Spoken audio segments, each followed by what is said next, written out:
Welcome to Zero Brightness, a podcast about horror video games. My name's Ali. I'm joined by my friend James. How's it going, James? Hey, what's up, everybody? And today, we are just waiting for our mom to go to book club so we can use the computer to play Quake. That's what's up. Yep, 9 Inch Nails on the soundtrack, on that CD-ROM, spinning on that 2X CD burner. You got in your compact Presario. Hell yeah. Hell yeah. Dude, we're talking the gateway is open. It's got cow spots. Oh yeah, man. Well, if you haven't noticed, today we're talking about 90s first-person shooters, or at least 90s style first-person shooters. Yes, and I'm not a huge modern FPS guy, but these 90s style games have a big spot in my heart. It's super nostalgic for me because when I was a kid, one of our first computers was able to run Duke 3D, so I played a lot of Duke 3D. Oh yeah, for sure. I think the first PC game I ever played was Wolfenstein, and I remember like my parents bought it on accident, or like it came with our computer or something, and like I just like booted it up and was just like alone in my dad's office like playing the shit out of it, and then one of them came in and I was like, what the fuck is this? And I was like, oh, I don't know. Like had to just like turn it off, but it was sick as hell. Yeah, that was the era of shareware. So, oh, yeah. I mean, you would get a computer and it would come loaded with a bunch of free games, or you'd go to Radio Shack and for $5 you could leave with a couple discs of shareware, which I did a lot. Right. I got shareware of Duke 3D. I got shareware of, there's an earlier FPS game, sort of like Wolfenstein. I think it was called Blakestone, something like that. Okay. There was a vertical scrolling shooter called Raptor. It was like airplane shooter. Oh, nice. Yeah, I had a handful of shareware games, and that was really cool because if you only had a couple bucks, you could get like a really decent portion of a game. The Duke 3D shareware was 8 stages or 9 stages, so right. Yeah, and also like not long after this era that we're talking about, I mean, these games would get CD re-releases that would all be super, super cheap. Like, yeah. My favorite game of this style was definitely Dark Forces, which is the Star Wars 90s FPS. And I think I got that at like the Scholastic Book Fair for like $3. That was a sick game too. Oh, yeah, for sure. The animation in the cutscenes is like so cool.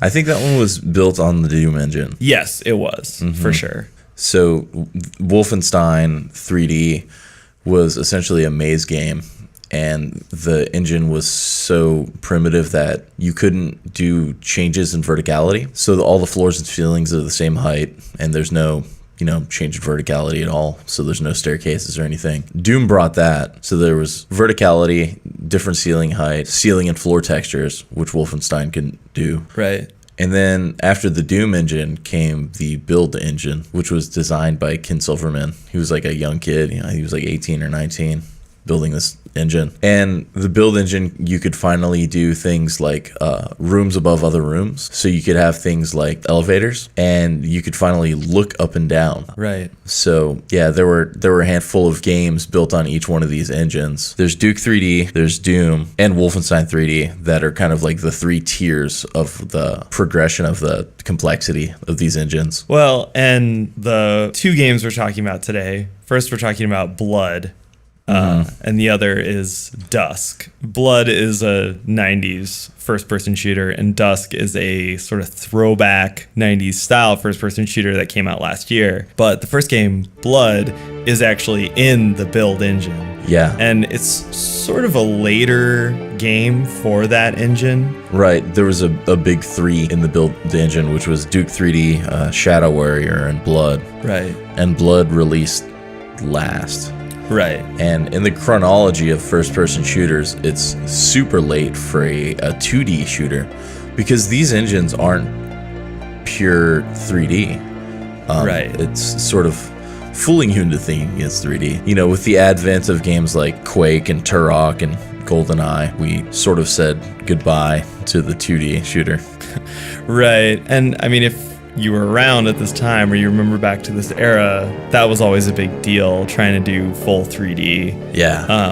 And in first-person shooters, like if you're not familiar with these games, the style of a game like Blood or like Duke Nukem was essentially there's 3D architecture in the level, but all the characters are rotating 2D sprites. Right. So when you move around them, the sprites just kind of rotate. And in this engine, in the build engine, which Blood is based on, it's kind of funny because you can sometimes see the characters flip around, and it's sort of like a Paper Mario type of visual. Yeah. So we're playing the Night Dive remake of Blood, which has a full 3D engine. Mm-hmm. I think it's important to note that with the original build engine games, mouse look wasn't the default, which is painful to think back on. Yeah, that's crazy. Because when I was playing Duke 3D on my PC, I was using like the page up and page down buttons to look up and down. That's nuts. Most of the time, you just look straight ahead. And that's kind of how these games were designed. When you play Doom, you can't look up and down unless you're playing one of the source ports. Right. Doom is crazy because it's super playable today still, while a lot of these early 3D games are real difficult to play nowadays. Oh, for sure. Hot take, GoldenEye 64 is fucking unplayable. You know? All right, that's not a hot take I get behind, but I see where you're coming from. Okay. Like, I do not want to play GoldenEye 64, but I do want to play, like, Deathmatch Doom. Yeah, I mean, well, there is something to be said for these games being so simple and just doing what they do well. Yeah. Because, I mean, as we've talked about before, I actually don't like playing with mouse and keyboard, and I actually played both these games with a controller. You're insane. Which, I am insane. We've covered this, James. But, like, my first thought was, like, I'm going to try and play both these games with a controller. Yeah. And then from the back of my mind, I heard, that's stupid. You're an idiot. But then I thought about it and I was like, well, these games weren't super complex in like the aiming mechanics and all that sort of stuff. And like the art style is like very chunky. The enemies are little chunky boys. They're thick as hell. And so like, I mean, there's like, it's like, there's no reason why I couldn't just be kind of clumsily swinging my fucking gun around and trying to hit them because they're little chonkers, you know? And I played Duke Nukem 3D on PlayStation with a controller when I was a kid. Right. And that was before, you know, like dual analog was a thing. Yeah. And that was real difficult to handle. But, you know, I got through the whole game somehow. Well, you just have to take a slower pace to it, I think. Absolutely. And for me, nothing will be as bad as playing Snatcher emulated where you had to move the cursor on the shooting parts with the arrow buttons. That was fucking dark shit, dude. Brutal. It's super brutal. That's Brutal Doom, the real Brutal Doom. Just to back up a little bit, I kind of want to talk about what first-person shooters have to do with horror games at all. Because if you've listened this far, if you've gone with us on this journey for 10 minutes, you may be thinking, what the fuck? But there is a long history of crossover between first-person shooters and the horror video game genre. Yeah, I mean, even from the beginning, one of the earliest 3D games ever made was 3D Monster Maze. Mm-hmm. And it was like a monster chasing you through a maze. Right. First person. Exactly. And there was like a whole history of first-person dungeon crawler type games that were horror, you know, or first-person adventure games. So obviously, you know, thinking of stuff like Uninvited, but there's all sorts of stuff like that. And that continued on for years afterwards, that like the first person perspective lends itself to horror. I mean, obviously now we know that because it's just the cornerstone of the horror game genre as we know it today. But because of limitations in technology, it wasn't used to make more adventure type experiences a lot.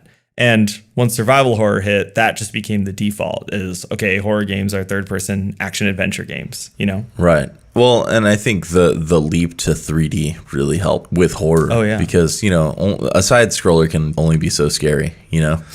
Right. Yeah, you have to break the fourth wall like a game like Eversion did to make a side-scroller creepy, you know? But in the first person, it's like everything's kind of scary. And a big point for me was that I think first-person shooters were viscerally scary way before like horror games were. Absolutely. Doom was fucking scary. Doom was fucking scary. Doom is still scary. Yeah. And dude, okay, here's my hot take is that first-person shooters actually invented the jump scare by having enemies that you needed to 90-degree turn to see. The monster closets. Yeah. So that's like a big design point in all these games is that there are little closets of monsters that are 90 degrees away from the path that your character is probably walking. 90-degree turning is really hard to do. You can kind of only do it with a mouse, and you can only do it if you know that you're supposed to do it. So you get jump scared all the fucking times in these games. Yeah, headphones help. Oh, yeah, for sure. And another thing, too, is that, as you kind of hinted at, like, these games from the start featured horror imagery and, like, gothic themes and stuff like that. Like, Doom is just all demons and demonic, satanic shit. Yeah, there's, like, a big upside-down cross in, like, the first level of the second chapter, and you see pentagrams everywhere. It's like heavy metal covers come to life. Exactly. And, so beyond that, just being the sort of general cultural stew of, like, computer games, heavy metal, satanic edgelord shit. There's also the component of the aesthetics and the atmosphere just becoming heavier and heavier over time. So a really good early example of this that you actually brought up, James, all credit to you, is that when Doom was released on the PlayStation, it got this radically different, new, creepy fucking soundtrack. Yeah, and I think, because you have to play the game with the controller, which sort of slows down your natural pace of playing first-person shooters, that it does crank up the horror element significantly, because it's a really cool ambient soundtrack. They changed the lighting. Yeah, it's just a really cool experience. And it was actually, that was the first version of Doom I ever played. So PlayStation Doom kind of has a soft spot in my heart. We had 2 copies and 2 PlayStations, and we would link them together and do deathmatch like all night. That's amazing. Yeah, it was cool. Yeah, and I think it's a good illustration of the point I'm trying to make, which is that Doom, which I think a lot of people would say isn't a horror game explicitly, once you made these couple of changes to it, it suddenly became a horror game. Aesthetically, these games were so close that it was like once you made a couple little changes to it, it could actually be a horror experience, which I think is cool. And it's something that time would kind of just hammer home. Not long after that, we started to get other subgenres that explicitly married horror games and first-person shooters. The best example is the immersive sim genre, aka the System Shock genre. Right. And like System Shock 2 really, really kind of created the sort of horror first-person shooter genre explicitly, because it was a game that had all of the aesthetic and story elements of a horror game, and it also let you bypass the action and shooting if you wanted to. That's basically the cornerstone of the immersive sim genre, is that you can choose how to develop your character and how you play the game. Right. So it's sort of like role-playing, and you can choose to be like, okay, I just want to be a hacker, or I just want to be this like character who doesn't, shoot or use violence explicitly to overcome enemies and obstacles. So it's like once those games started coming out and developers started thinking in that way, it became very clear that it's like, oh yeah, the first-person perspective and the first-person shooter archetype can be used really, really effectively to create horror and create tension. I think Doom opened a lot of doors, because even in the worlds of fantasy, you would get Doom clones like Hexen, Heretic. Right. But then things like, Elder Scrolls Arena happened. And, look at Skyrim now. I think they all have dues to give to the original Doom. Oh, yeah, absolutely. So, it's interesting you bring up like fantasy and dungeon crawler type experiences, because that was another sort of crossover between the first-person shooter genre and the horror genre. We started to get some kind of weird games that were essentially dungeon crawlers, because you couldn't move in an agile way like you would in a first-person shooter, but you were still sort of in the first-person perspective holding a gun. The one that I remember, honestly, that scared the ever-living shit out of me was the Jurassic Park game on the 3DO. Wow. And so I didn't have a 3DO because nobody had a fucking 3DO, but I knew this one kid when I lived in Texas, this one kid who was super fucking rich. Like, his parents just bought him every video game system that came out. They were just crazy loaded. And so I'd go over to his house and just play these weird fucking games that I'd never heard of or seen at all, because it's like, well, it's not a Genesis or a Super Nintendo, so I don't know what the fuck that is. But yeah, he had a 3DO, and there was this Jurassic Park game where you were just like kind of wandering around a maze like you would in a dungeon crawler, kind of moving from screen to screen. And like you were trying to evade a raptor, and when the raptor would catch you, it like jump scare you. And man, it was scary as hell. But I remember at the time thinking like, well, I guess this is like Wolfenstein, but it's like super fucking scary. Wow. So I don't know if anyone else remembers that game, but 3DO Jurassic Park was wild. I also like, dude, this kid has so many fucking consoles. I may be getting my maybe it was the CDI or some weird garbage. Like, who knows, you know? CDI, yeah, fuck, Philips. I remember seeing that in the store, and I never got one. Yeah, because nobody did. Nobody wants that thing. Like, I feel bad for the kid that like got a CDI. Those things were like really expensive. They were like a multimedia thing. Yeah, for sure. That was just like if your dad was rich and he wanted to show off some weird tech shit. Right. My dad had a Laserdisc player, so we would go to this like specialty electronics shop that sold like Laserdiscs and Laserdisc players and shit. Yeah. And they had, not only did they have like the CDIs and 3DOs, which were like ridiculously expensive, but they had these Laserdisc players with Sega Genesis slots, and like, oh, I've heard of this. you could pull the Sega Genesis module out and throw in like a TurboGrafx 16 module. Whoa. I think it was called Laser Active or something like that. Yeah. That's nuts. Yeah, I remember seeing those in the store when they came out. Yeah, that shit was crazy. Pioneer, dude. Yeah, dude. Had to do it. They had to do it to him, man. If you see something made in the 90s by Pioneer, it's probably like a dope piece of equipment. Oh, yeah, for sure. Yeah, so I mean, a lot of this stuff, kind of as we're talking about, was tied to the progression of technology. And as technology was getting better, they could make more immersive games. And as the immersion increased, you can create a better horror experience. And we started to see that more and more. So as, you know, graphics technology got better, we did start to see a bigger horror influence on the first-person shooter genre. You know, obviously starting with a game like Blood in 97, but after that you have Alien vs. Predator in 99, which one of the modes is just explicitly like a horror experience. You have Half-Life 1 and 2, which I think both have a big horror influence. Half-Life was 98, yeah. Yeah.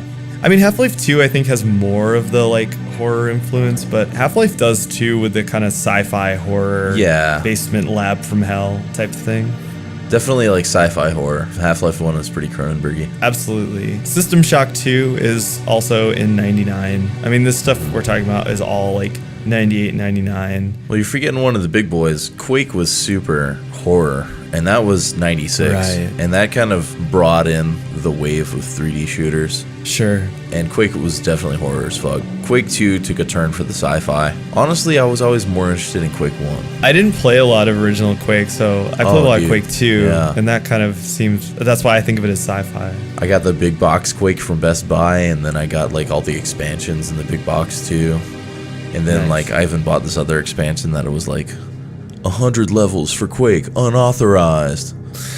That shit was, yeah, I was a Quake freak. Quake Dude. 1 and Duke 3D. Goddamn. I had all the expansions for Duke 3D. There was one where you could like go to Washington DC and blow it up. Yeah, for sure. Side note, the packaging for the Quake games was always just incredible. Yes. Yeah, it came with like a dope digipack. 9 Inch Nails did the soundtrack. So Yeah. what I would do is like when I was done playing the game, I would like put the CD in my Discman and then walk around the neighborhood or whatever. Jam some tunes, dude. Just don't listen to track 1. Oh, yeah, the data track. Nice. Absolutely. And, you know, another one that's in here too is Turok, which was in 97. Yeah. I mean, I love Turok and Turok 2. I kind of for a long time thought that nobody else did, but I guess now there's like a pretty dedicated community to those games. Turok 2 is a weird game. I think I just like it because I like it and it's weird, but like Turok 1 was really scary and intense. Yeah. Like you can move really fast, but there's Yes. a ton of fog everywhere. And there's dinosaurs, and the dinosaurs like kill you really bad. They kill you like a dinosaur would kill you. It's like the first few levels of that game are really, really scary. Yeah. You know? The Nintendo 64 has a big influence on the evolution of the first-person shooter, I think. Yeah. You know, with GoldenEye, with the multiplayer competitive sort of experience. Right. And Turok 1 and 2. That's something the PlayStation couldn't really do until the dual analog controller came out. So Right. a lot of the early PlayStation 1 first-person shooters like, you know, Doom and Duke, and I think there was one called Devastator. They were all just sort of awkward to play because of the non-analog controls.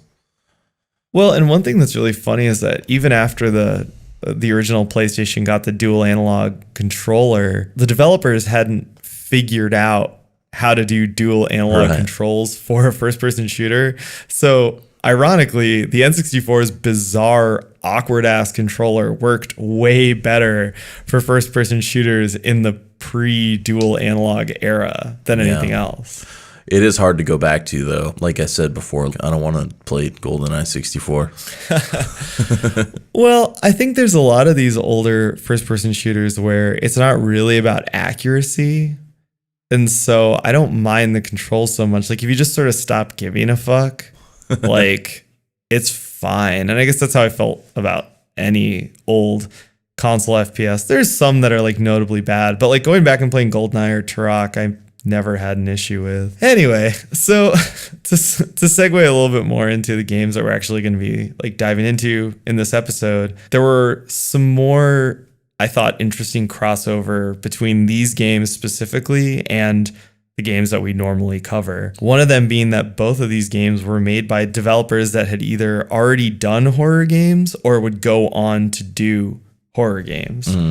So Blood was done by Monolith Soft, who later went on to do Fear. And Fear is 2005 release that I think is basically the peak horror FPS game. They basically set out to make a game that fused a tactical first-person shooter with a horror movie. Like they're really influenced by The Ring, you know? And they actually did a pretty good job with it. Like when you play it now, it's really forward thinking, and it kind of reminds me more of, I don't know, some of the first-person exploration-based games that we've covered more than it does like a tactical shooter from 2005. I don't have any experience with the Fear series, so that's interesting to hear. Yeah, as a series, it's not good, but the first one is cool. Good to know. Yeah, it's definitely worth checking out. You can get it for like $5 on GOG. So that's Monolith Soft basically went from Blood to years later, 8 years later, making Fear, which was a really big deal and kind of shook things up for a minute. With Dusk, the other game we're going to talk about, it's the opposite, where that dude had actually been making explicitly and exclusively first-person, exploration-based, walking simulator horror games. And he made 3 of them and then just decided he wanted to make a first-person shooter. And what's really funny is that I think I didn't know that when I played the game, but I got the feeling that this is someone who either has experience or just really likes horror games, because it has a lot of elements from horror games. Oh, totally. And the other thing that was really crazy, so I found a really good interview with the developer, David Zemansky, and he said, the interviewer asked him, like, well, what are you going to do for your next game? And he's like, well, I'm not going to do another shooter. I want to either do an immersive sim or a survival horror game. And I was like, this is exactly what I was thinking when I was playing these games, in the mindset of someone who mostly plays horror games. Because I don't really play a lot of first-person shooters. Like I have in the past, but it's not my go-to. Yeah. And I was thinking, like, man, this really reminds me of like an immersive sim, or it really makes me think of like these survival horror games. On that note, both of these games have a lot of elements from horror video games. They have jump scares. They got enemies that try and spook you. They got creepy ass music. They got heavy fucking atmosphere, Yeah. They got super intense level design. They got ammo scarcity, and they got picking up them goddamn keys and opening them goddamn doors. Yeah. You know what I'm saying? There's a whole lot of keys and a whole lot of doors.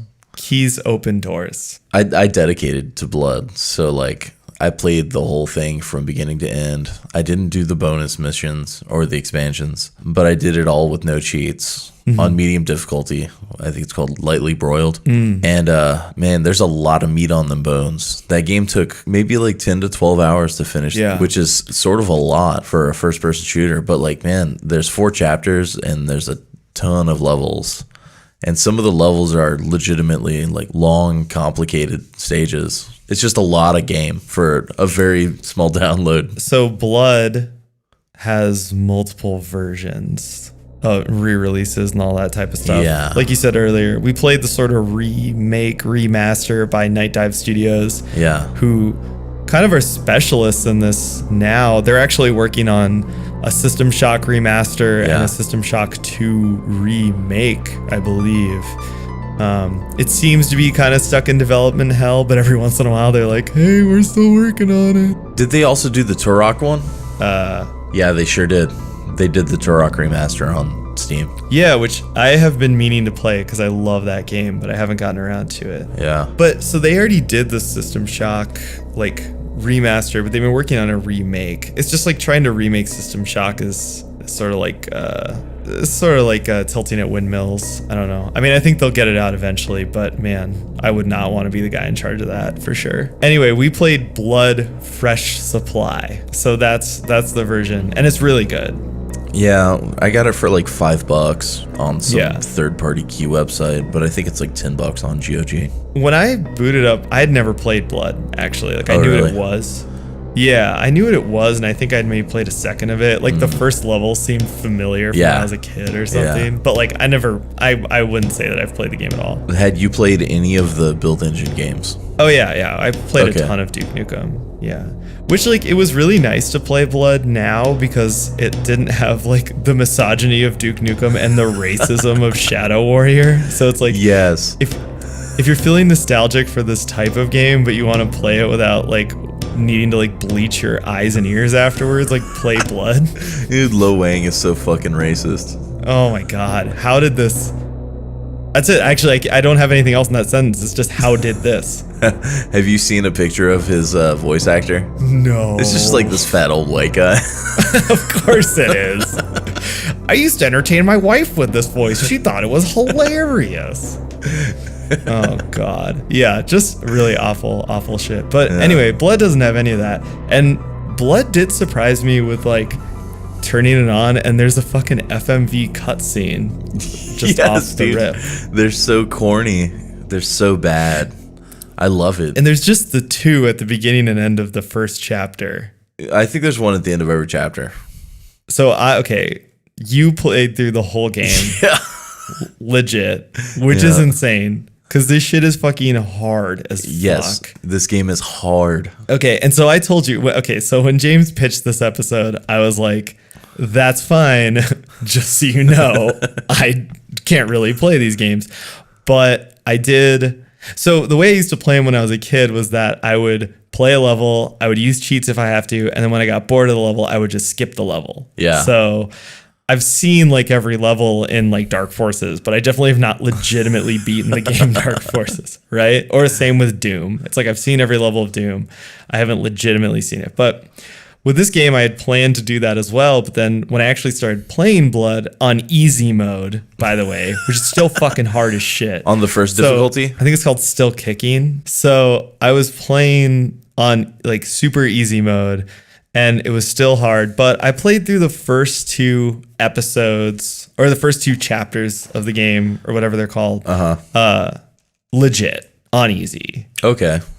But I didn't see cutscenes in the second chapter. I only saw them in the beginning and end of chapter 1. Yeah, after the second chapter, there's the spider boss, right? Yeah. And after you kill the spider, your friend is, like, wrapped up in, like, spider webs, and you eat his fucking heart. You eat his fucking heart, and it's amazing. In, like, the worst, like, 90s vaporwave CGI. Yeah, it's real grimy. It's very, very low res. Pretty great stuff. But I love the opening cinematic is great because it's just like you're not expecting it, and it really sets the tone, you know, that it's like this game cares about the atmosphere. And it's a full 3D engine. Right. So if you're familiar with build engine games, when you look up and down, your perspective gets like really skewed. Way skewed. And it's kind of like sickening if you do it a lot. If you turn on mouse look in the original Duke 3D, it's like sort of sickening. Yeah. Until you get used to it. But yeah, it's just like a full 3D rebuilt engine, so you don't have to worry about that.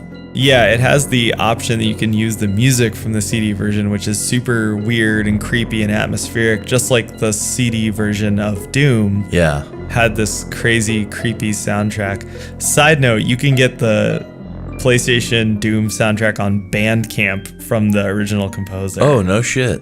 I'm gonna go check that out. Yeah, that's how I was listening to it. I actually want to buy it to support him because that shit is fucking sick. Yeah, it's pretty dank. Dude, super dank early 90s synth sounds. I think I hear a Roland D50 in there.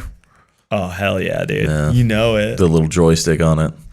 Dude, my synth that I use is a Roland that's powered by floppy disks. Love it. That's my jam. Welcome to the future.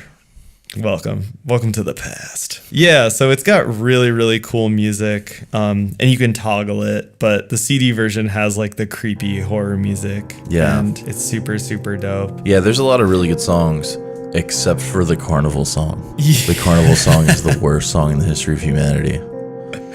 Yeah, the CD music option for the Carnival level is extremely grating and terrible. Yeah, it's like Calliope music with laughing sound effects, and it's got this lead instrument that's just very screechy.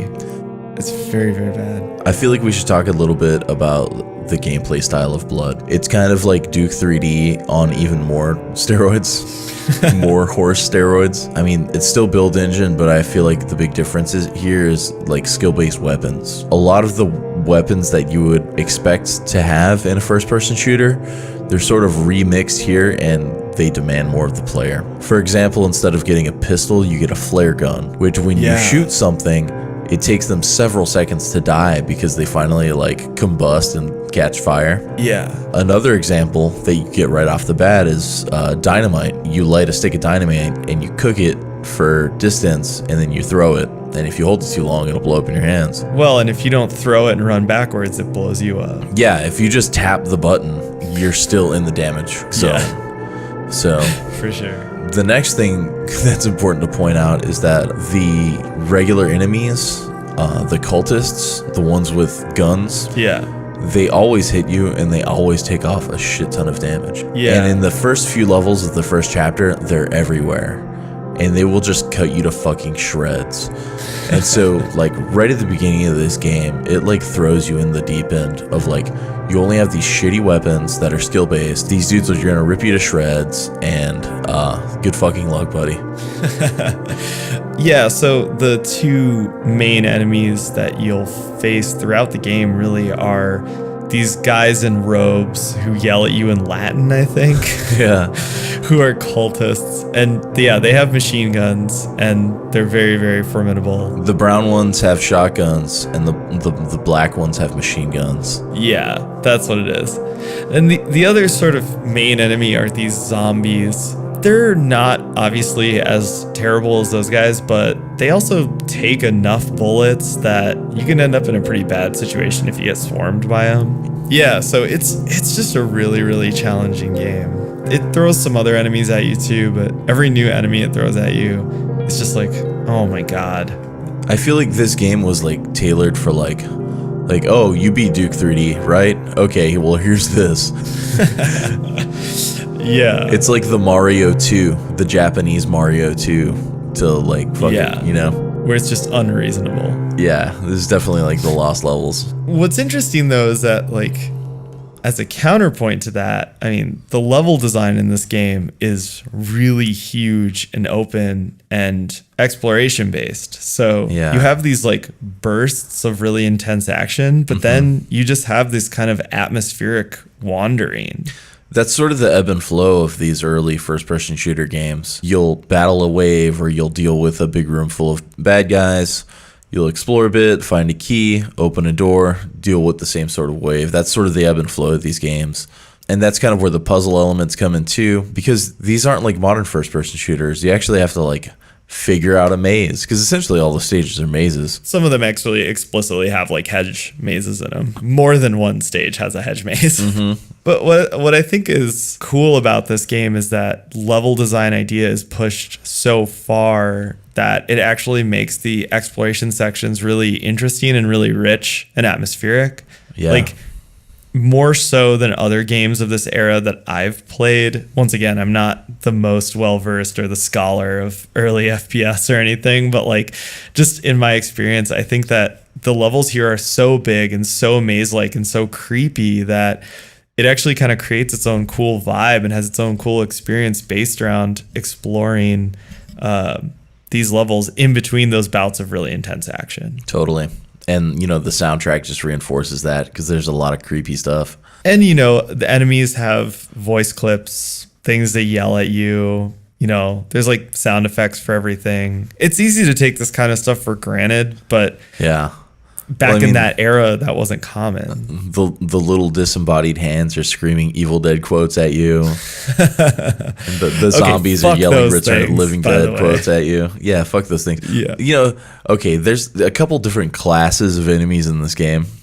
And then there's a subclass of enemies that are like the tiny annoying ones. And it's like the rats and the bats and the disembodied hands.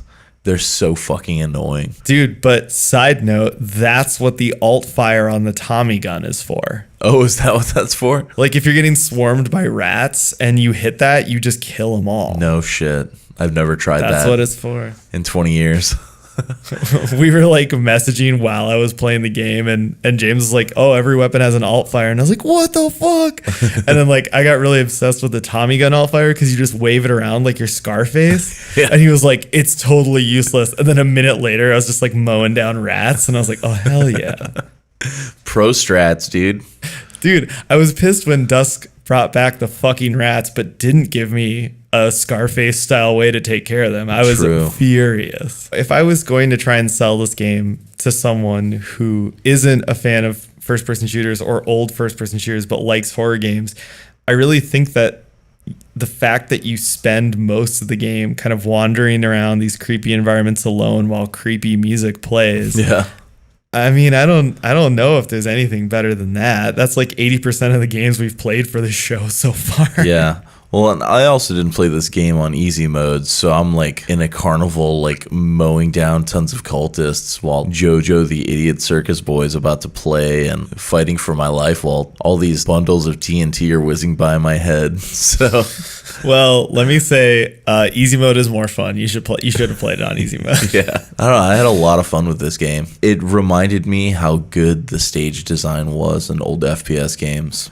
I think FPS as a genre peaked early, and I think, you know, this late 90s stuff is like apex FPS. Yeah, it is definitely almost shocking to go back to it. I said this to you in chat where I was like, newer FPSs hold your hand so much. I really think it was like the Half-Life 2 Halo revolution where things not only wanted to be more cinematic, but they also wanted it to be like movie style story beats. Right. So the game is just constantly trying to funnel you forward into the next story beat. And so you really lose the feel of these games, and especially this game where you get that freeform exploration, you know?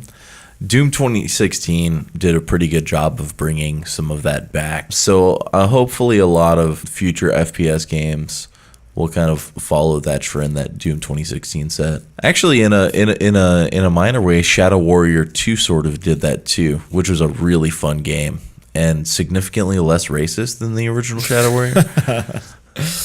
Oh man, it's still campy as fuck. But was that a more recent game? I don't know about. Yeah, a company called Flying Wild Hog made it. They're also out of Poland. It's really good. It's there's a lot of melee. You can double tap W to sprint.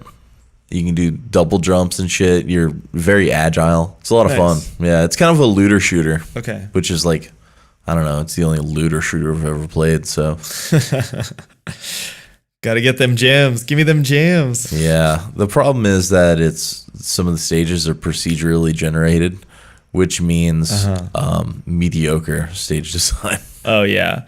Well, and that's one thing, too. I think that now that we're in the era where we're going back 20, 30 years, whatever, and looking at old games and just really appreciating some of the complexity and beauty of the design, it's cool to go back to a game like this and look at these level designs and just be like, this is a great, spooky maze. Yes. And to me, that's like such the appeal of it that, yeah, something that's procedurally generated can't do that, you know? Right.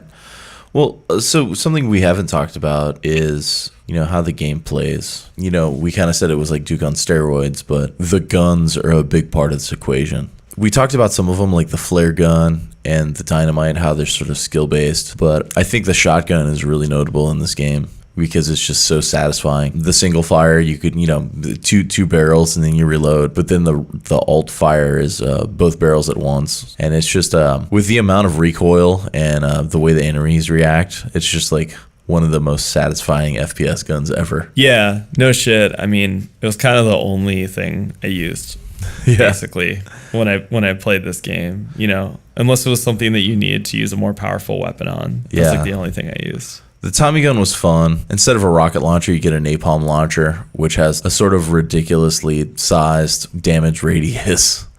Yeah, it's hard not to kill yourself with it. And then there's a plasma rifle like in Doom, but then there's a couple unique mystical weapons that I never really used ever. The voodoo doll. Oh, you didn't use the voodoo doll? Yeah, so, okay, there's the voodoo doll and then there's the life leech.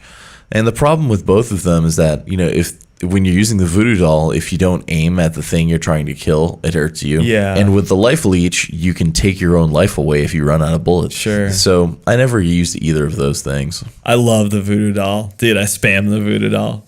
I love it.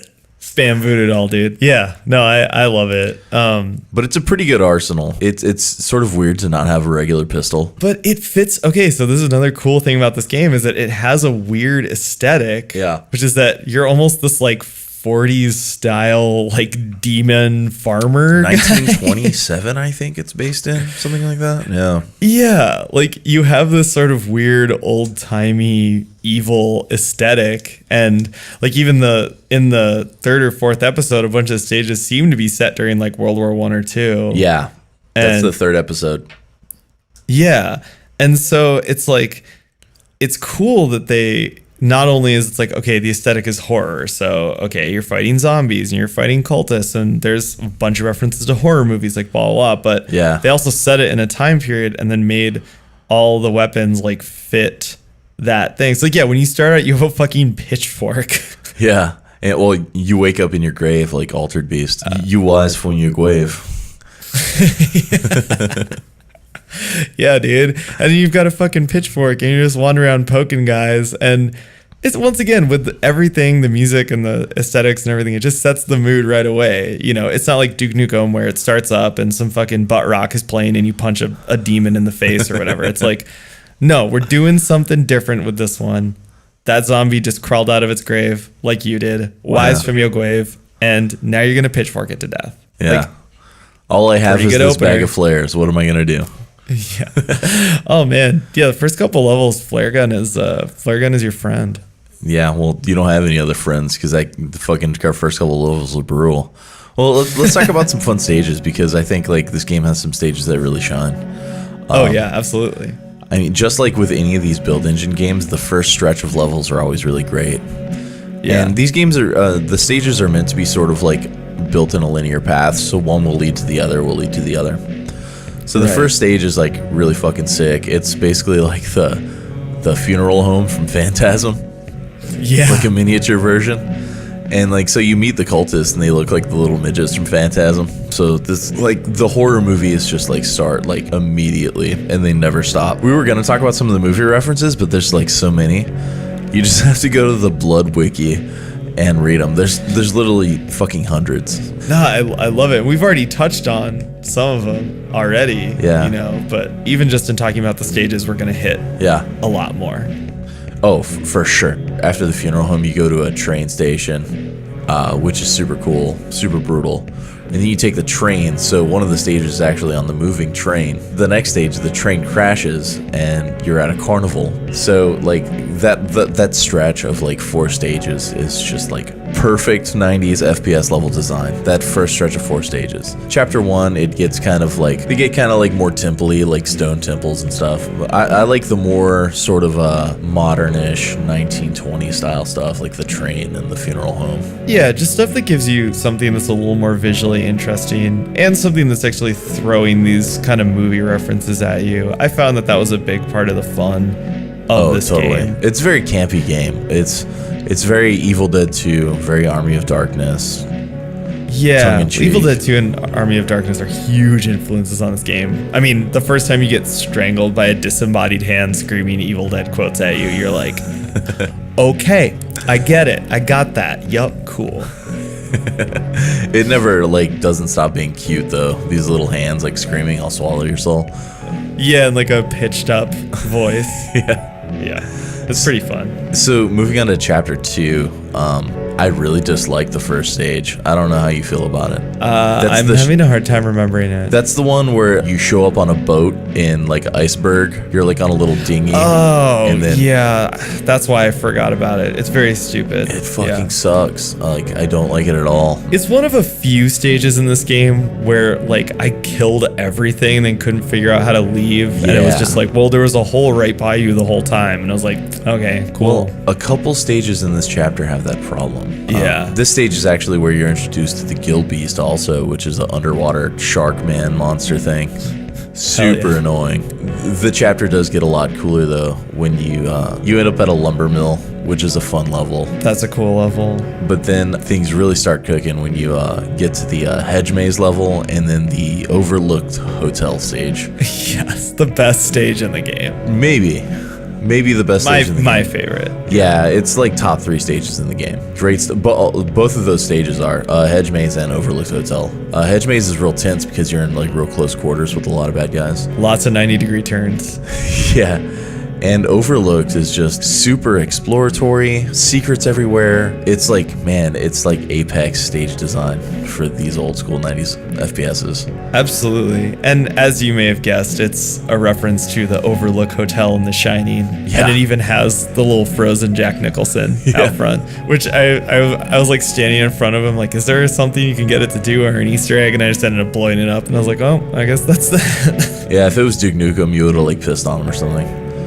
Yeah, no, I think it was more respectful to just explode him. It was great. Yeah, I think this stage introduces you to the Phantasm enemy, which is like a super annoying ghost who is like transparent until it screams at you.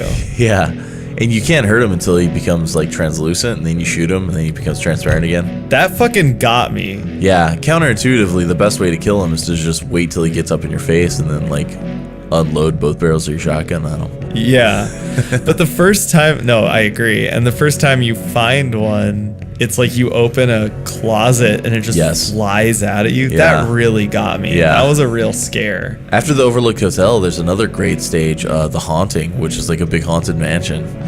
And fantastic stage. Yeah, the same stuff. Big areas.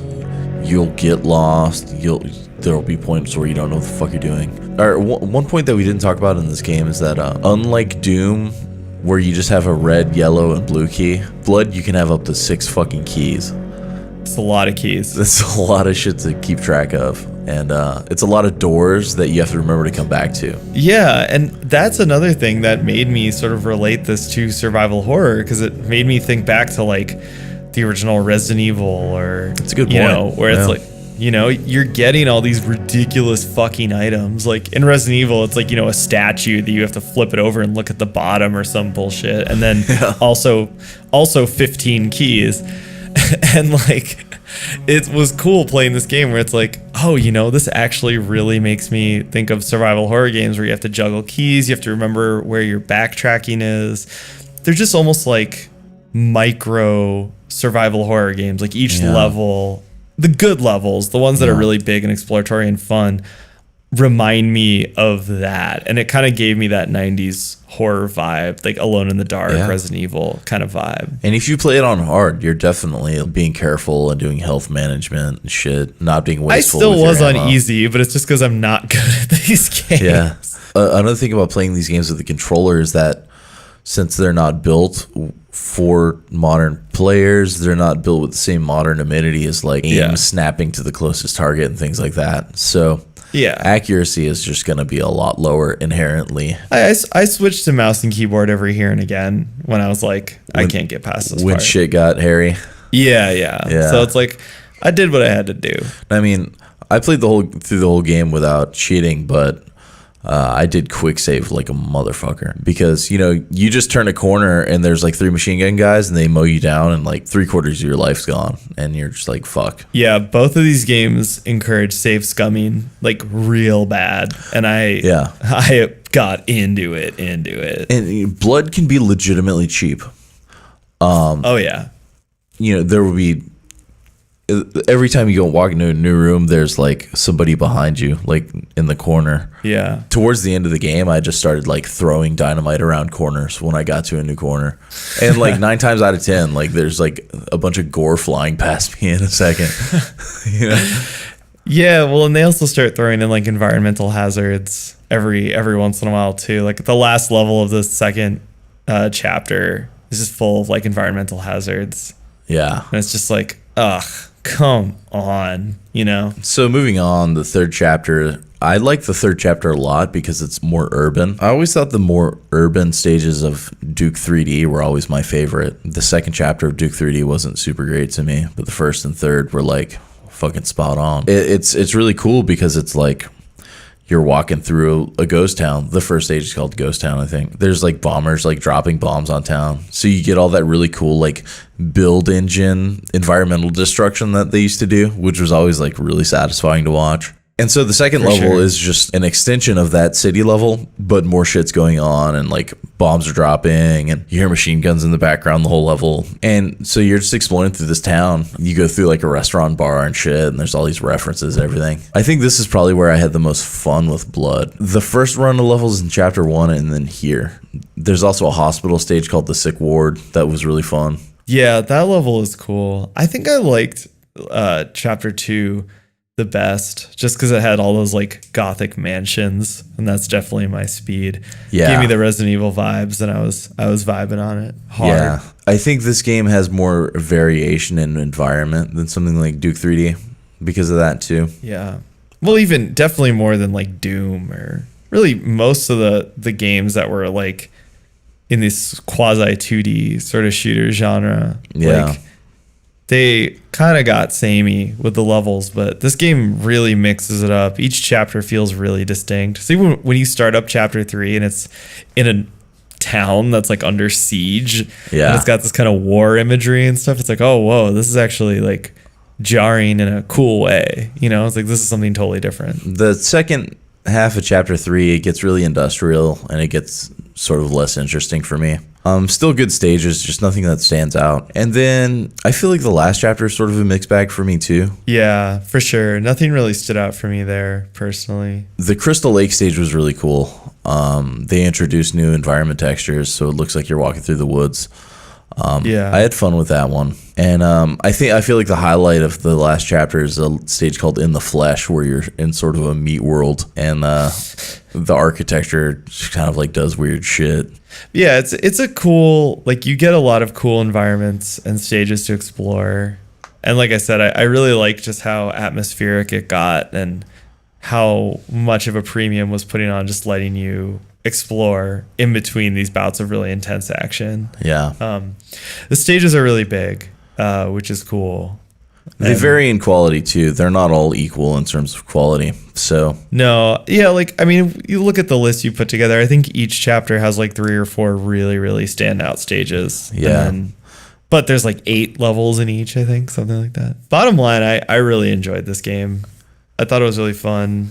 And I thought it was a good like horror experience, you know?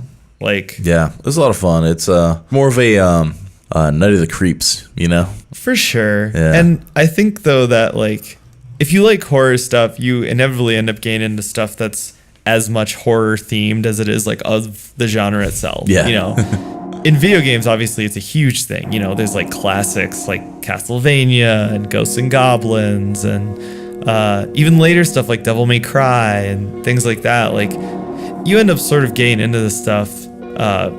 It is what it is, you know, it just has the aesthetics you like. But I like that in this game, it's obviously made by people who love horror and love horror movies, and they just keep throwing references at you and keep throwing out things that you can explore or just pick apart and just kind of have some fun with. Like, for me, being such a fucking like monster kid, you know, it's like if I'm gonna play one of these games, I'm glad it was Blood, you know, because I'm probably never gonna play another game like this again.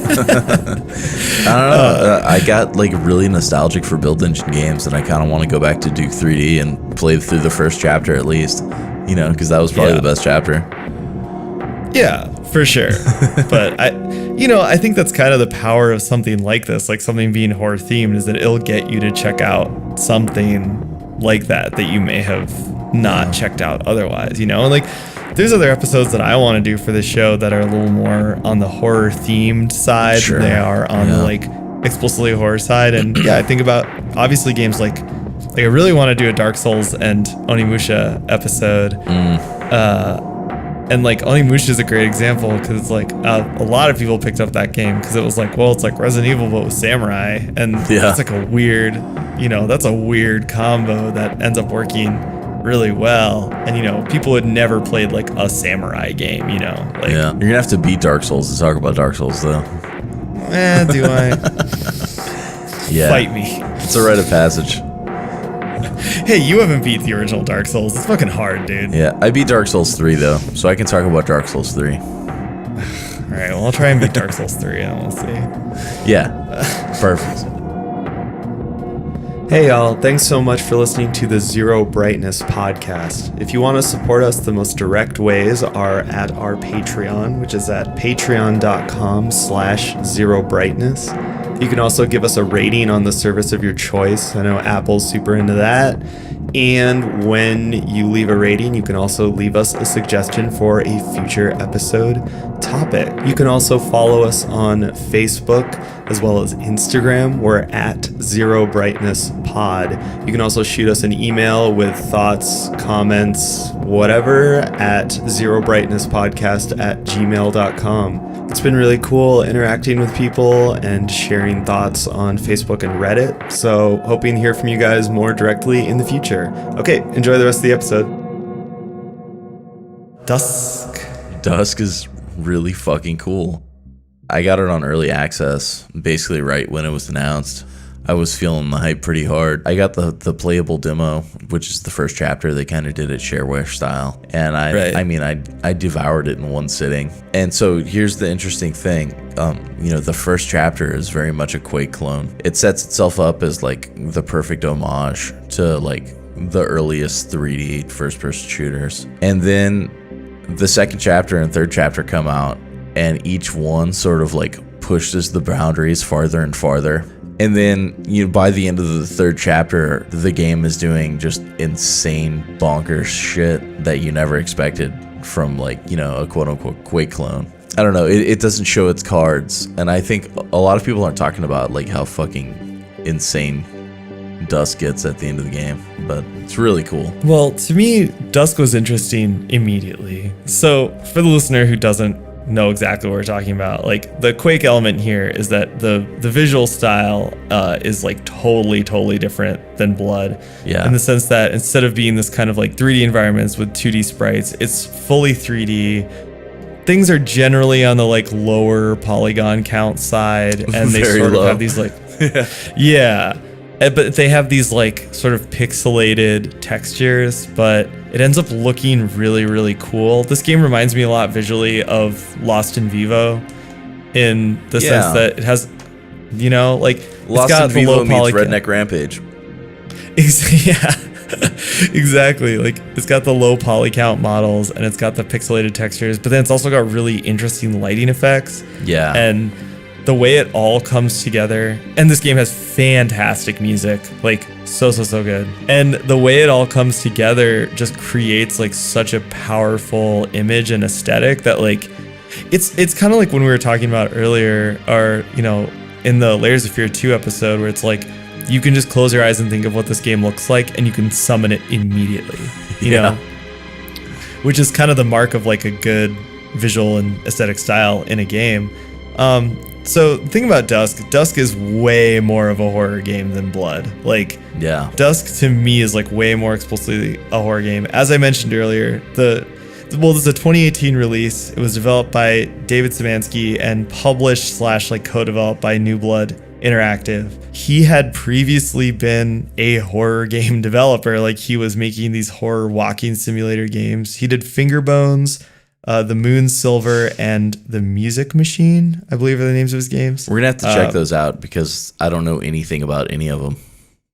Dude, I know. I actually kind of wanted to try and play one or two of them before this episode, but I didn't have time, and so I just watched some videos, and like all of them have these great visual styles. They look beautiful. They're very atmospheric. Some of them are a little text heavy, which like, we'll see what that's like, but they look super cool. And with Dusk, like you said, I think it's an interesting game because it just jumps into being like an old school first person shooter, but then it takes all the horror elements and just turns them up to 11. So absolutely.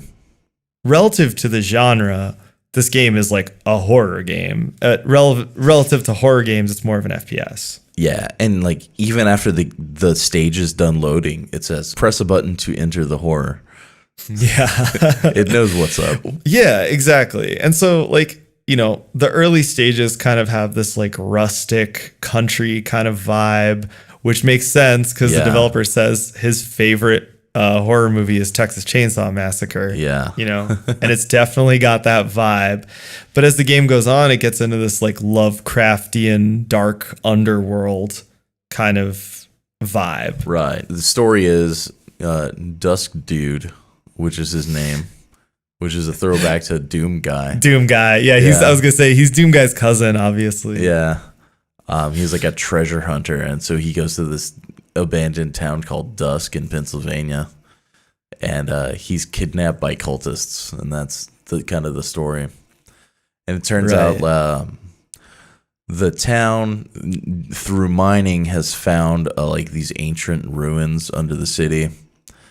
And so like this weird cult shit happens, and the military shows up, and the military starts getting corrupted too. It's kind of interesting, but it's all sort of told, it's FPS. There's no story at all. It's all kind of like told incidentally through, what's going on in the stages. But I mean, this is another thing. It's done really well. Yeah. Like it, once again, to make another reference to Lost in Vivo, it reminded me of that game, which also didn't have an explicit story besides like the opening and the ending cutscenes. Right. And everything else was literally just writing on the walls, seeing environments and drawing your own conclusions. And there's a ton of that in this game, and it's done super well. You have a sort of inner monologue from the cult leader, and he kind of like antagonizes you through the game with like a deep monster voice. And everybody's got a deep monster voice. I love it. Flank him. Speaking of voices, side note, the voice of the last boss is the same actor as the guy that played Caleb from Blood. Oh, shit. There you go. Ties them together. I feel like we should talk about some of the like unique gameplay that Dusk has, because it's sort of like the Quake FPS after like snorting biker crank. It's super fast, super frenetic. A lot of times when you get into a battle, like the music changes to Riff Lord heavy metal. Yeah, very Meshuggah. 7-string Ibanez heavy metal. Yeah, super Meshuggah vibe. Like it's like a 9 Inch Nails meets the Gent thing. Yeah. Because they definitely want to sound like 9 Inch Nails on this because of Quake. Yeah. Yeah, so like on Biker Crank, first person shooter, like when you jump, up and down aren't bound anymore, so you can do like front flips and back flips and shit. Right. There are power-ups that like slow down time. So it's like that game Super Hot. So like when you're not moving, time freezes. And so you're like doing all this crazy John Woo shit while the 7-string guitar is like playing gent. It's incredible. It's designed to like fucking pump your adrenaline up. Yeah. And I don't know, these sort of games kind of like put me in a flow state to where I'm like circle strafing like a badass and shit, and I like feel like I'm good at video games for like half an hour. Yeah. You know? Nice. Yeah, and that's what I love about this game is it totally does that, and it also has these areas that are super Quake-like, where it's just a big arena, and you just have to kill a ton of guys, but it'll flip between that and stages that are fully exploration-based, or parts of stages where it's all about just creeping around, and the music is super, super dynamic, which you kind of alluded to, so it'll go all the way from Meshuggah down to like Aphex Twin selected ambient works in like a snap, you know? Yeah. And like, I love that. One thing that I think is cool about that dichotomy in this game is that one of the elements that it uses to do both is the enemies. Like, I think the enemies are super, super well designed in this game, especially in the sense of like, you get some really good basic FPS enemies like the cultists and like the soldiers. But you also get these really wild enemies that are straight out of a horror game, like have almost no business being in an FPS. Or like straight out of somebody's nightmares. Yeah. So the two that really come to mind for me are the like the invisible fucking guys. The Wendigo. Oh my god. But man, I hated it, but like what a great, strange little gameplay quirk. Yeah. You know? Well, and so there's these enemies that they look like these crazy demonic deer, and initially they're invisible, and you can only see the bloody footprints they leave on the ground. And you can hear them panting too. So a lot of times I heard them behind me like panting. Yeah. And it creeps you the fuck out. It's super creepy. But then like when you shoot them, they become visible. But there's also like a crazy like screech noise, like stab that happens when you do it. And so it's great because it's super unnerving. And it ends up being super cinematic. Like there's one part where there was a whole bunch of them, and I was like running away from them and shooting behind me. And each time I hit one, that stab would happen. So I was just slowly revealing like a whole herd of them. And I was like, God, this is so scary and like cinematic. It's fucking great. Yeah, one of the earlier parts that's really memorable with them is you're walking down a staircase that kind of spirals down at like 90-degree turns. And there's like blood writing on the wall at every stop. So you're like at every like landing of the staircase, you're like reading a note, and it keeps going down more and more. Mm-hmm. And then one of these fucking things runs up at you, and you shoot it, and it does this like huge loud sound. It's just so good because you're just like walking through the darkness. You have like this tiny field of vision with just your flashlight. Yeah, you know, this game is crazy because it can mix moments like that, like a crazy moment with one bad guy, but then like 5 minutes later you're in like a fucking serious Sam arena. Yeah, you know. Yeah, and you're just like shooting rocket launchers at 300 different bad guys, you know? Yeah, no, it's amazing. And it's just all about the details. For example, even the writing on the wall you mentioned, one little thing they do over and over in the game is give you like a doorway, and then they'll just write like, don't go through the doorway.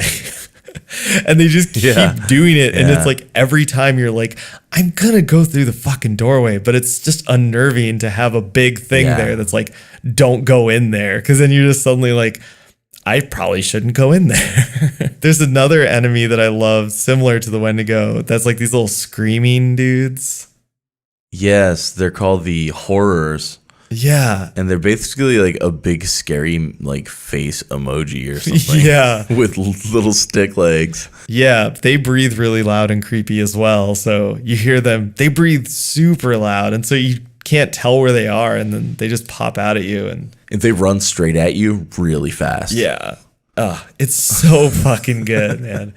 The other thing too that really calls back to horror games too is like some of the later level design that gets really weird and exploratory, like the level where you have to change gravity. Like, what the fuck? Super psychological at points. Yeah. Well, just getting through like the rest of the notable enemies.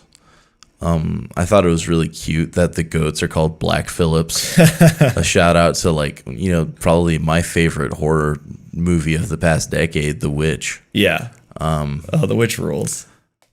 Yeah.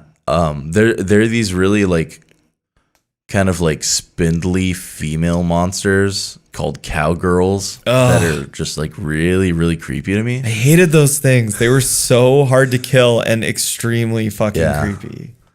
Well, they're very skinny, so they're a real hard target. Yeah. And then like they bow forward and like shoot rockets out of their head or some shit. I can't tell what they're doing. Yeah. But I die. There are a lot of like Doom-like enemies, you know, like melee only, like the little chainsaw guys and everything. Right. But there are a lot of like strange, like almost bullet hell style things too. There's these things called bone balls, and all they do is like shoot skulls everywhere in every direction. God, yeah, those things. Very bullet hell like, or very Serious Sam like, I guess. Yeah, some of the later levels where there's like a bunch of cultists who shoot fireballs, and then those things flying around, and your screen is just full. It's like total Ikaruga style madness. Yeah, there's a couple of those. There's a gauntlet at the end of the game where you're definitely like going through first person bullet hell. Oh yeah. I think it's also worth mentioning too that like for as scary and psychological and creepy as this game gets, there's a lot of funny stuff. Like the bone balls are just kind of funny. The cart dog is fucking hilarious. What the hell is the cart dog? I forgot about the cart dog. Yeah, so good. He might be like the most bonkers fucking bad guy in any game. Yeah. Like, it's just a dog in like a wheeled cart just wheeling around. It's like a cube cart, and there's a dog with no legs inside of it, and it's like tied up to the cube. Yeah. And there's wheels on it, and the dog's legs are like tied to the wheels. It's so weird. And all it does is like bum rush and tackle you. Yeah. And they're hard. They're hard as fuck. Yeah. But there's also like, most of the bosses are just kind of like tough and, just kind of normal FPS bosses. But one of the bosses is randomly like an Arnold Schwarzenegger impersonator. Yeah, it was like Big John or something like that. Well, yeah, it's Big John, which was one of my friends from high school. And and it was just weird because he also did an Arnold Schwarzenegger impression a lot. And this dude just comes out and he's like, "Oh, kill me now." And it's really, really strange. But it's just cool how I think like this game can whip back and forth like that, but it doesn't feel like tonal whiplash. Like you just it makes sense in some nonsensical way, and you just sort of love it. Like even at the end, it's like the last boss is a total like fucking H.P. Lovecraft thing, and you're just like, where did this come from? But it's like, okay, cool, man. So I guess you want to move on to some notable stages. I think the first stage where the atmosphere really hit me hard was the third one. It's called Old Time Religion. Oh yeah. And it kind of happens at sundown, and the soundtrack is just killer. And the stage actually starts out really quiet. Yeah. And then you start like, you like bust into like an old timey like country church and start like killing things. Right. And then it kind of ramps up. But yeah, that's really when the game starts like solidifying its kind of style. For sure. And I think it's worth mentioning too that a lot of these stages start with a great visual. Like the level, which really distinguishes it, in my opinion, from the older shooters that it's obviously inspired by. A lot of them was just like plop, here you are, like play the level. But like Old Time Religion is one of the multiple stages that starts out and your character is just like at the bottom of a hill looking up at like a creepy church silhouetted against a red sky.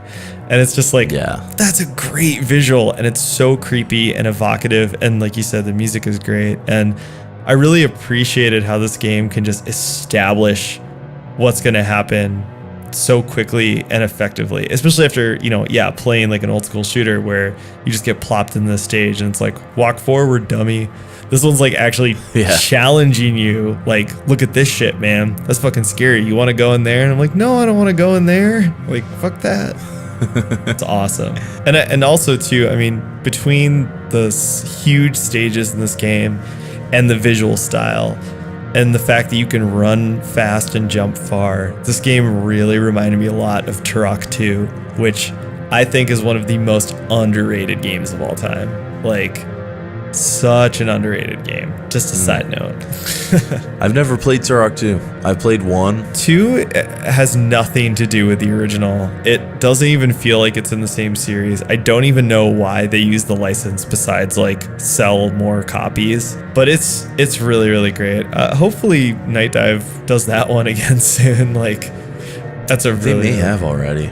Yeah. I'll have to check on that. That's a super, super good game. If you like that old school arena shooter, but kind of edging more into the modern area with just giant levels and crazy shit, like that's a must play. The first chapter or the first episode, I really, really loved it just because it had that Texas Chainsaw Massacre, scary people in the country vibe to it.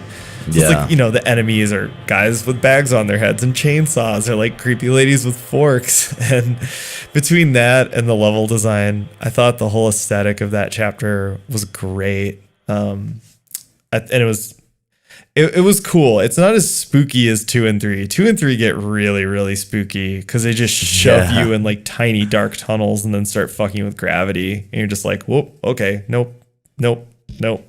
Yeah. So episode 2 starts kind of normal. There's some great levels. The Granary, which is another big arena type stage. It's actually like a couple arenas. It's cool because you start and you're kind of like shooting regular soldiers, but then this new type of enemy is like posted up really far away. And they just start like raining all these fireballs on you from like really far away. Yeah. It's just like a really cool visual. Yeah. And you can't fight those guys until later unless you like really want to be a sniper or whatever. Yeah, for sure. But yeah.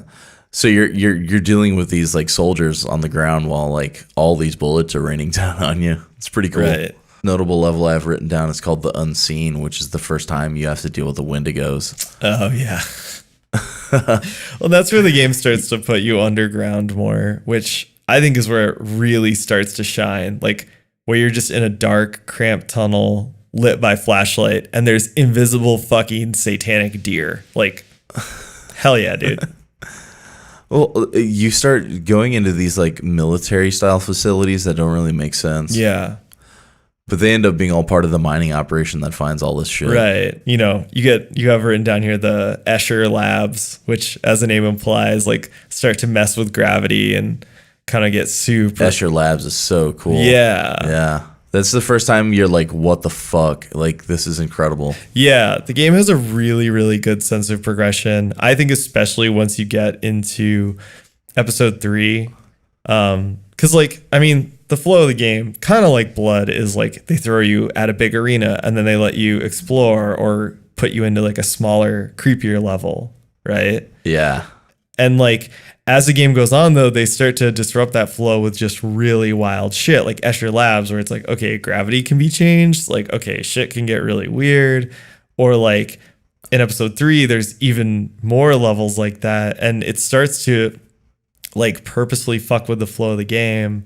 Or like in episode 3, I mean, I think it's the first level or one of the first levels, City of Shadows, which is just like great level. Yeah. It's like the best arena level of like any game. Well, I agree. And I think it's such a great arena because it's not just a big open shoot everything arena. It's like an actual cramped little series of tunnels. Like it's an actual little city or a village that you can stealth around in. You can use the sword. Like you have all these different options and it's much more of a horror experience. I mean, it immediately brought to mind the opening village of Resident Evil 4 or the weird facsimile of that they put into the first Evil Within game for some reason.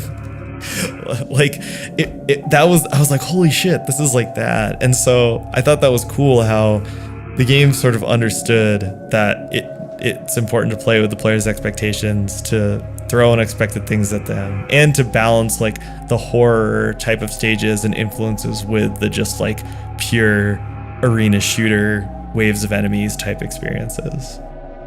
Yeah, I totally played that stage like fucking Rambo. That shit was so good. Dude, I was Leon Kennedy. There's jump pads all over the town, so you're just like flying through the air like in Tribes or something. Yeah. Oh wow. And, whoa, throwback. Yeah.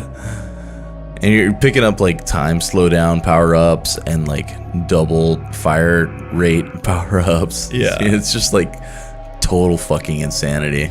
And it's funny too because It's like playing Smash TV or something. yeah, it's funny too because I had a pretty different experience those levels for me because I wanted to be as like stealthy as possible and I played it on easy. So I mean, I would play some of these levels for like 20 minutes and I'd finish and it'd be like developer time 2.5 minutes.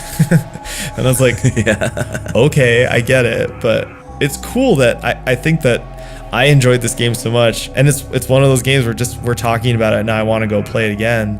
And Yeah. a big reason why I enjoyed it was that it breaks out of the FPS mold so much and it gives the player so much agency to decide how they want to play it. Like, I could see this guy making an incredible immersive sim game because that's just the concept of an immersive sim is that it looks and kind of acts like a first-person shooter, but it gives the player all the agency they want and they get to choose how they want to play. And there's a little bit of that. There's the bones of that in some of these episodes or in some of these levels that are really open-ended. But just like there's other episodes where it's just such a cramped, tight, little like scripted horror experience. Like you could very much tell this guy's made a walking simulator or 3 in his time, you know? Yeah. He knows how to scare the player, definitely. Yeah, absolutely. Really, really Set him great up for a stuff. spook. The tail end of episode 3 is where everything gets like real psychological. Yeah. There's a stage called Homecoming where essentially you're like back at your suburban house with your garage, but it's like sort of like all these like memories floating on islands. And there's like islands off in the distance that you can't get to either. Right. So you start exploring and you find this like light ball or whatever. And you touch it and it like turns gravity 90 degrees. And so all of a sudden you're like standing on a wall in this house. And you could like fall out of a window to those islands you couldn't reach previously. Yeah. At this point the game like morphs into this like weird logic puzzle, like something like Fez for a couple minutes. Oh yeah, very. Where you're like Fez, trying to like- figure out where you're gonna fall to next, and it's a total mind fuck. It's extremely psychedelic, and I'm actually playing Fez Yeah. right now, and it's exactly like Fez. Yeah, Yeah. it's such a cool stage, and it's also like there's not only writing on the walls, but then you're also getting like subtitles for your character's thoughts. Like when you go to your old house, Yeah. it's like something isn't right, and man, such a cool atmospheric stage with almost no combat in it. You know? Yeah, And, yeah, way out of left field. yeah. And it's, oh man, it's so good. Like, I think that's another thing too. And we talked a little bit about it last episode with sometimes I get frustrated with marketing because, I mean, most of the time marketing is a sledgehammer. So you just pick the big heavy thing you want to whack the player with, and then you whack them with it. And it frustrates me Right. because I like the weird corners of games. Like I liked how, you know, creepy and weird observation was, and I was sort of annoyed that it was being played more like a sci-fi story in the marketing. With this game, obviously right. it's just like, hey, you like Quake, check it out. But this game is so weird and scary and psychedelic that I want more like horror people to know that it's weird and scary and psychedelic for sure. Yeah, it's so much more than that. And I think it's gonna. They're planning a Switch release, so I think it's gonna catch a wider audience with the Switch release. Yeah, for 'Cause, sure. I mean, it's so primitive. It's gonna run like a dream. I mean, it's not gonna be like a neutered port or anything. Yeah. And I know, dude, this is going to make your skin crawl so bad you may just die, but it's going to be really fun to play in handheld mode. It'll be like the GBA Doom port, dude. GBA Doom port. Come on. Hey, I played that. I love the GBA Doom port. Dude, me too. You know I do. I'm a freak. GBA Resident Evil. Oh, I wish that it actually come out. Shit looks good, dude. I think it was like a couple years ago or something that I remembered that was like, I was like, wait, does that exist? Did that ever come out? And then I looked it up and it doesn't. I got sad all over again. Yeah, it's like a prototype. I think you can download the prototype. Yeah, there's a GBA prototype port of Resident Evil 2, but then there's like Resident Evil Gaiden on the Game Boy Color that also is like Yeah. more finished. I don't think that came out either. That's the one I was thinking about. Yeah, I don't think that came out either though, but it's like way more finished. Yeah. There is a prototype though of like this opening city section of Resident Evil 2 that this one company got running on the GBA, and you can see videos of that. That's really cool. Yeah, super cool. I feel like Homecoming is kind of like the apex of Dusk. Like, it's the coolest level. Well, that whole ending, I mean, another thing that Dusk has a lot of references to blood in it. For sure. The worst one, side note, is that they brought the fucking rats back. Fuck that shit. But I think one of the best things it does that I was sort of viewing as a reference to blood was that how they would have strings of levels that would all flow together really, really well. Which like stands in contrast to a lot of other like 90s FPS games.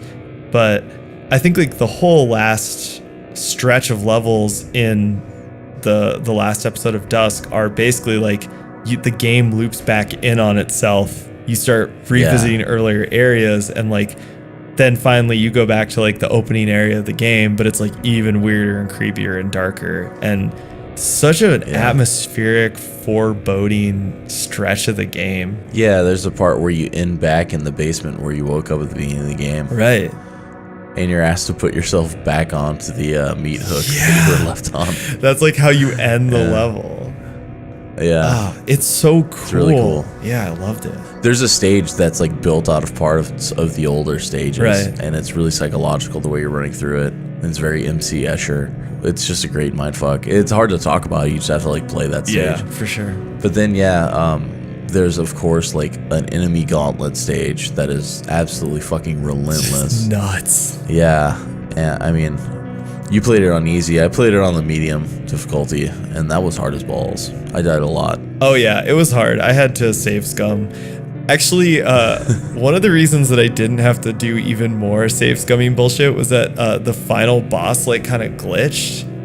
And so like one of the horses was like up in the sky and not firing at me. Oh, nice. So I just looked up and like shot him in the stomach for a while and won.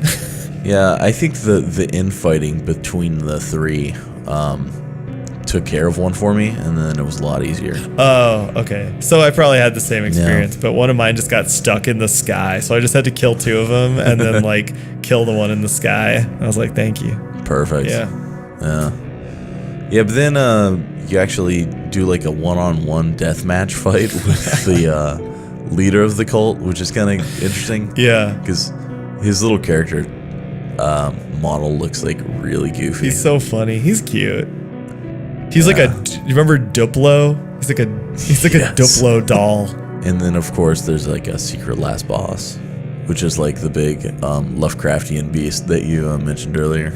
Yeah, and he's also kind of a callback to one of the earlier bosses in the game where it's like a puzzle fight, which I liked a lot too. Once again, I like that you just fought this crazy gauntlet, and then you fought like a pretty difficult boss, and then it's like, okay, well, no, this one's just a puzzle, you know? And once again, it's got those immersive sim vibes. Give me those System Shock Prey 2017 cough cough vibes. Yeah, I liked it a lot. And I think they just wanted to end on a more cinematic note. Oh yeah. You know what I mean? Yeah, so for sure. It was a nice ending. But the twist at the end is, you know, of course you defeat the beast, which has a ridiculous name. Do I have it written down here? It's great. I think it's actually a Lovecraft thing. It is a Lovecraft thing, but it's like way too many syllables. Yeah. Anyways, you defeat it and it gives you its power, and I guess you're like a bad guy now, and the game ends. Yeah, and then there's like... But that doesn't matter. The story doesn't matter. Oh yeah, it's... We're playing Dusk. It's Nyarlathotep. Yes. Who's like kind of like the big mysterious boss man of the underworld in the Lovecraft mythos. He's not like, you know, the devil, but he's very mysterious and evil, and there's lots of tuneless piping of flutes and wild dancing whenever he's around. So that's also supposed to be a reference to Quake, because the last boss in Quake is also a Lovecraft monster. Yeah, for sure. Yeah, from like the same family of monsters or whatever. Yeah. I don't know. I don't really do the Lovecraft thing, but more power to me. I mean, I did when I was a fucking goth teenager. Let me tell you what, buddy. That was my shit. Not so much anymore, but I remember all of it. Yeah. Bless you. Yeah, not proud, but hey, there it is. Man, this game was so good. And like I said, I'm being real with you. I had mixed feelings going into this episode because this is not my normal speed. And It's not your wheelhouse? no, and playing Blood was fun because like I did play those games when I was a kid and it was nostalgic. And Blood is actually a really exceptional game in this genre. I think if you like horror, you know, more Yeah. than first-person shooters, Blood is an exceptional game. But Dusk really caught me off guard. Like, it looked cool. I had been wanting to check it out, but just because it's not my normal speed, I didn't check it out. And man, I was blown away. What a great game. Yeah, I mean, Dusk is like, I think it's solidified its place in the pantheon of like great 90s style FPS games. For sure. And like I've been arguing this whole episode, I think it has a big place in just great horror games as well. Should we... Game Club? Yeah, Game Club. Game Club. We're doing it. We're here. We're doing games every week. Game Club, where we do the games, and the games are games. Game Club. Get with it, guys. Game Club. So if you're playing along at home, the next... Sorry, just imagine it being like the 50s, and this is like a talk show, and they're playing like recorder music and showing the notes on screen, and someone's just playing a recorder along at home. Can we get some bad recorder music under this? Engineer, can we get some bad recorder music underneath this? Bad recorder, Yoshi's Island. So we're doing our 2.5D episode. Yeah, we're talking about Inside. We're talking about Limbo. And we're talking about Little Nightmares. Lil Nightmares. Little Nightmares. He's a new rapper. He's from Florida. No, Young kid. Kind of scrawny. it's Little Nightmares. Wears a raincoat. I'm super looking forward to this one. Yeah. I've played them all previously, and they're all really fun, and they're also all really short. So Yeah, if you want to play along before this episode, you've got plenty of time because these games are all like 3 hours long. They're all very cheap. I think you can play them all on like everything. I know for sure I played Limbo on my phone the first time, so like... me too. Yeah. Well, I guess we'll talk about that in the next Yeah, episode. great phone games. Yeah. Cool. All right. Well, that's it. See you then. Bye, haters.